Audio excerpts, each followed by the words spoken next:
George Clooney was halfway through his speech, passionate, polished, confident, when the floor-to-ceiling glass doors swung open, flooding the room with cold Pacific air. Heads turned. Whispers rippled through the wealthy crowd.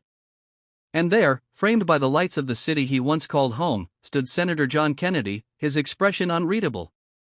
Clooney froze for the briefest second, long enough for the crowd to feel the tension crackle between them.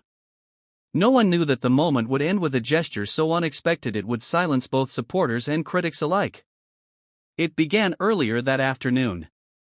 George Clooney, frustrated with the political climate and determined to back the candidate he believed could restore dignity to the nation, had organized the fundraiser quickly.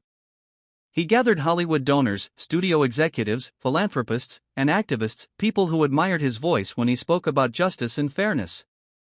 Clooney wasn't campaigning against Kennedy personally, but he was raising money to support a different vision, a different direction for the country. Still, someone in the room whispered that Kennedy would take it personally. And so, as Clooney rehearsed his speech backstage, he felt a quiet tug of doubt. He respected Kennedy, he always had. But politics were complicated now, louder and more emotional than ever. He told himself that sometimes standing for something meant risking misunderstanding.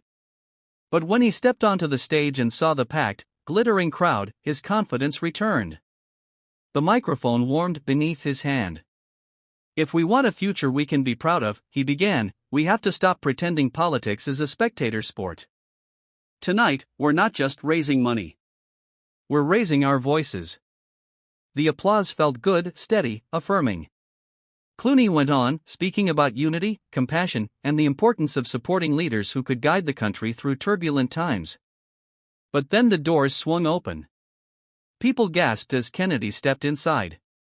He wasn't dressed for a gala, no tuxedo, no designer suit. Just a dark blazer, scuffed boots, and that trademark relaxed stride that made him look like he'd walked straight out of a Louisiana porch into a Beverly Hills fundraiser. Clooney lifted his chin, forcing a smile. "Well," he chuckled lightly into the microphone, "I wasn't expecting a guest of honor tonight."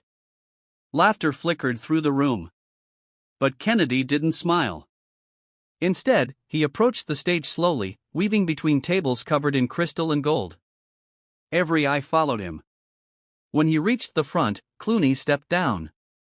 For a moment, the two men simply looked at each other, two public figures, two versions of leadership, two hearts trying to serve the same country in very different ways. "George," Kennedy said quietly, "I heard you were raising money against me." Clooney replied calmly, "I'm raising money for a vision I believe in." Kennedy nodded. "Fair enough." The room held its